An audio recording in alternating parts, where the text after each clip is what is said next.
Ang Barangay Ginebra ay kabilang dito sa maraming teams na interesado raw na makuha ang center ng NLEX na si Brandon Ramirez. Si Ramirez ay isang role player para dito sa koponan ni Coach Jong Wichico, pero sa ngayon ay maraming teams ang gustong kumuha dito, kabilang na nga itong Ginebra.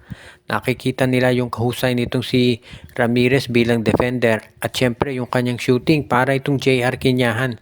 Kaya nga itong si Coach Tim Cone pinag-interesan nito na madagdag sa kanyang roster.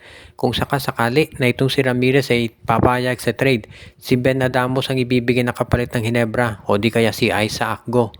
Fair trade naman yan, kaya nga itong Ginebra, kung sakaling makuha nila to si Brandon Ramirez, pwedeng yan yung backup center ni Japet Aguilar. Plus of course, darating na rin yung balita na itong si Michael Phillips, yan ang ida-draft ng Ginebra. So yung front court nila, magiging okay na sa wakas.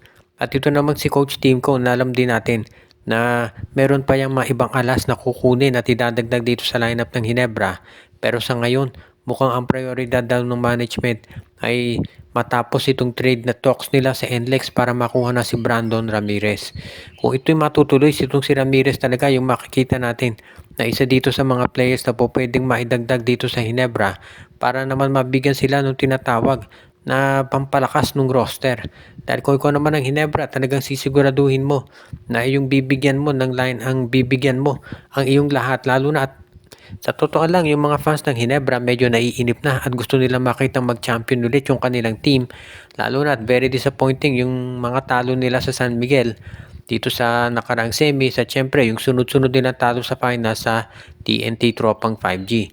Yung pagdagdag dito kay Brandon Ramirez, makatutulong yan dito sa Ginebra at yan yung dahilan kung bakit sa ngayon siya ang pinag-iisipan ni Coach Tim Cone na isama dito sa kanyang lineup. At ang susunod naman nating balita, ito raw Converge Fiber Access ay kinakausap ngayon itong Meralco Bolts para sa isang posibleng trade acquisition.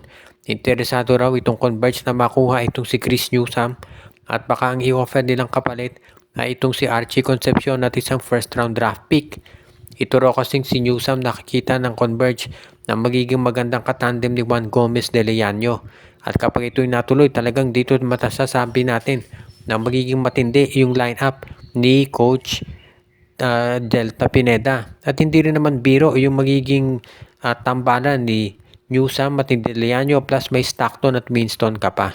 Kaya naman sigurado na ito yung klase ng lineup na handang lumaban talaga pagdating sa finals.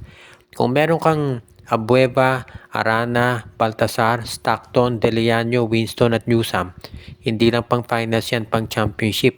Yung dahilan kung bakit sa ngayon ito talaga ang iniintay ng marami na gagawin nila.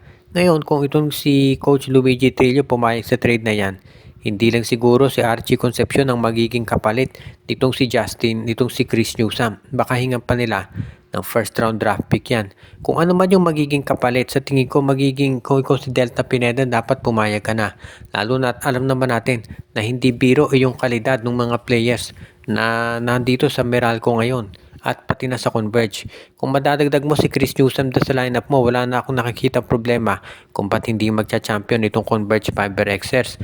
At yan din siguro yung naisip nitong si Coach Delta Pineda na itong si Newsome na lang ang parang kulang talaga dito sa kanilang lineup. Kung maisasama mo dyan si Chris Newsome, malamang magkaroon na talaga ng tinatawag natin na magandang roster itong si Coach Delta Pineda para makasabay na dito sa San Miguel, sa TNT at syempre dito sa Barangay Ginebra na balita mag-upgrade din.